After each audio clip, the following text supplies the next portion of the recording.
Assalamualaikum warahmatullahi wabarakatuh. Om Swastiastu, Namo Buddhaya, salam kebajikan.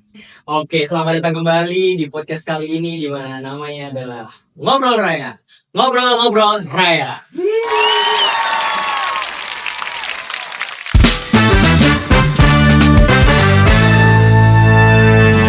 Mungkin aku harus perkenalan lagi. Aku Muhammad Ifka Prayoga sebagai host kali ini di podcast kali ini yang akan membimbing dari awal acara sampai akhir nanti.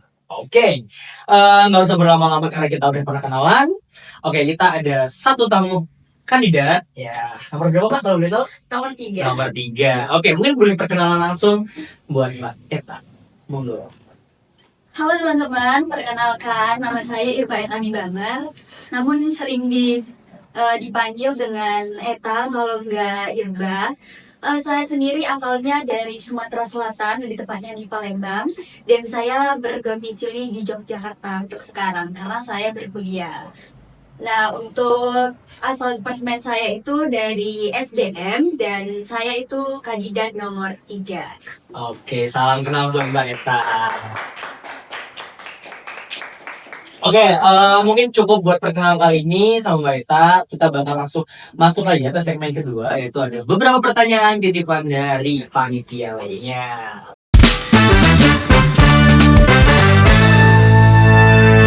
Oke, kita masuk ke segmen yang kedua. Kita langsung aja. Oke, mungkin ada beberapa pertanyaan ya, Mbak. Buat yang udah dititipin, sorry. Mungkin kita langsung aja ke pertanyaan yang pertama. Sama kayak kandidat yang lainnya, yang pertama, apa sih yang ngebedain Mbak ini sebagai calon kandidat? Itu apa yang ngebedain Mbak dari kandidat yang lain? Monggo Mbak. Kalau menurut saya sendiri, saya juga kurang tahu sama perbedaan saya sendiri dengan kandidat-kandidat lainnya. Mungkin potensi kandidat lain itu lebih baik daripada saya, namun saya ingin lebihnya dari saya sendiri. Menurut saya itu saya lebih memiliki rasa leadership yang lebih menonjol, sikap disiplin, tegas, serta juga bertanggung jawab saya itu tinggi. Jadi itu aja dari saya. Self knowledge-nya benar-benar bagus ya. Semoga kan Kayaknya kali ini kita bakalan banyak tepuk tangan juga. Jadi, oke, lanjut ke pertanyaan kedua aja.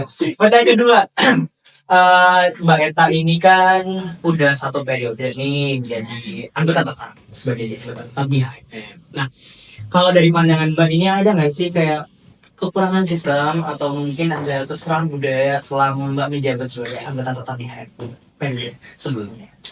Kalau menurut saya sendiri sih sistem yang dilakukan oleh HMM oleh periode sebelumnya itu sudah amat bagus sekali, namun ada yang harus ditambah dan juga harus ada yang Perbaiki. perbaiki lagi. Contohnya kalau untuk yang ditambah itu mungkin dari sikap ketegasannya mungkin dan rasa disiplin dari semua anggota. Dan untuk yang diperbaiki mungkin komunikasi. Oke, komunikasi. Ya, tapi sudut pandang kebanyakan orang komunikasi itu PH ke AT saja. Namun menurut saya komunikasi dari AT ke PH juga itu sangat penting.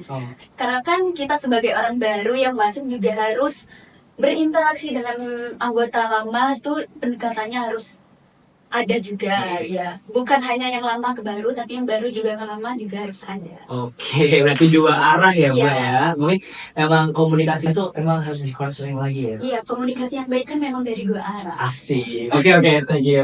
Jawabannya benar-benar menjawab banget kali ini. Oke. Mungkin agak sensitif, tapi itu bakalan jadi evaluasi buat kita semua juga gitu Mbak ya. Tapi sebenarnya kalau masalah komunikasi itu dasar sih ya. Benar-benar dasar dari organisasi itu ada komunikasi itu tadi. Oke, kita lanjut aja ke segmen selanjutnya karena segmen ini udah dua terjawab. Kita lanjut aja ke segmen selanjutnya, yaitu segmen ketiga.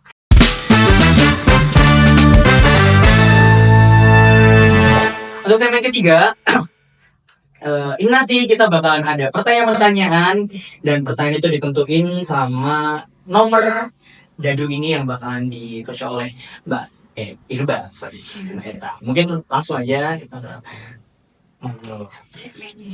Iya, Oke, angkanya 9 ya teman-teman semua. Oke, kita buka di pertanyaan yang nomor 9. Ini, oke. sebenarnya apa sih yang diharapkan eh, Mbak Eta sebagai calon kandidat ketua umum untuk anggota-anggota HMN di masa jabatan periodenya Mbak nanti? Monggo. Mungkin yang pertama saya harapkan tadi dari kekurangan sebelumnya itu komunikasi.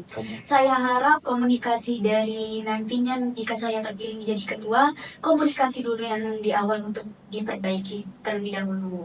Terus melakukan pendekatannya pastinya. Emang kayaknya fokusnya dari Mbak Eta ini lebih ke komunikasi. Iya. Karena itu ya tadi kita penting banget ya, itu benar-benar krusial banget di organisasi. Oke, kita lanjut ke pertanyaan kedua, Bu Mama. Oke, nomornya ada 7 ya teman-teman semua. Untuk pertanyaan nomor 7, oke.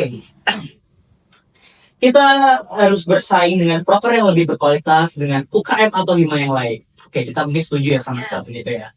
Nah, kira-kira keputusan apa yang bakal diambil kalau kita ada kompetitif kayak gitu? Menyikapinya gimana?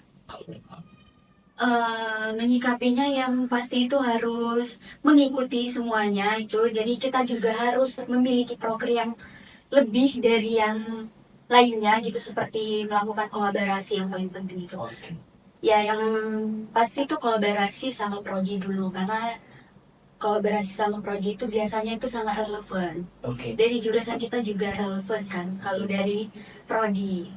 Tapi yang lebih saya harapkan itu kolaborasi terhadap fakultas. Namun ini agak sulit sebenarnya. Tapi kan namanya juga impian untuk memajukan organisasi. Betul sekali. Berarti emang dari pandangan Mbak Eta ini kita bakalan melangkah lebih maju ke lingkup yang lebih gede kali ya. Iya, kalau bisa. Tapi Dan masih bisa kan? Nah, harus optimis ya Mbak ya. Iya. Oke, kita udah dapat 2 pertanyaan random nih. Nah, kira-kira kita bakalan lanjut ke segmen selanjutnya. Kita bakal ada segmen selanjutnya yaitu segmen terakhir, yaitu closing statement sama pertanyaan terakhir closing. Oke,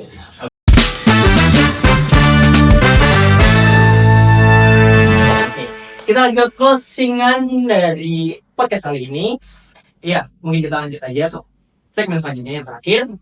Pertanyaannya langsung ya Mbak ya. Kayaknya kita dari tadi pertanyaan terus kayaknya. Tapi tenang, terakhir ada statement. Oke. Untuk closing questionnya, Oke. Kalau semisal di dunia ini tuh ada namanya mesin waktu, semisal aja ya. Nah, kira-kira Mbak Eta ini mau pergi ke tahun berapa, terus ke masa kapan, lampau atau masa depan, dan kenapa kalau boleh tahu? Saya lebih memilih untuk ke masa depan. Kenapa tuh? Beberapa tahun kemudian mungkin ketika saya lulus kuliah. Oke. Kenapa tuh boleh tahu? Karena biar saya mendapatkan gambaran saya kedepannya itu jadi apa gitu. Jika memang kedepannya saya itu menurun kualitasnya, mungkin pas saya kembali lagi ke masa sekarang saya akan memperbaikinya. Mungkin untuk memotivasi. Oke, Mbaknya ini berarti ya termasuk orang yang kepo juga ya sama masa depannya. Iya, kalau bisa memang pengen dilihat aja gitu. Oke, benar sekali. Oke. Berarti Mbaknya ini ke masa depan ya. Oke, mungkin untuk pertanyaan tadi udah terjawab juga. Kita mungkin boleh minta closing statement dari Mbak Eta. Monggo ke kameranya. Dari saya sendiri itu terus lakukan perubahan untuk diri sendiri maupun di lingkungan kita sekitar, terutama di HMN. Oke, terima kasih untuk Mbak Eva. Oke, untuk kali ini mungkin aku tutup dulu sebagai host. Terima kasih untuk semuanya yang udah nonton dan udah hadir pada podcast kali ini. Dan kurang lebihnya jika ada aku dan Mbak Eta ada salah kata atau bagaimana, kami mohon maaf yang sebesar-besarnya. Kurang lebihnya mohon maaf sekali lagi. Dan terima kasih untuk kita semua dan kalian semua. Jadi buat kalian yang mau nanti berpartisipasi dalam pemilihan raya di manajemen, kalian bebas bisa ikut di pemilihan raya ini nanti. Selagi kalian anak manajemen di Universitas Teknologi Jakarta. Oke, mungkin itu aja. Aku pamit undur diri selaku host kali ini. Wassalamualaikum warahmatullahi wabarakatuh. Thank you for listening us.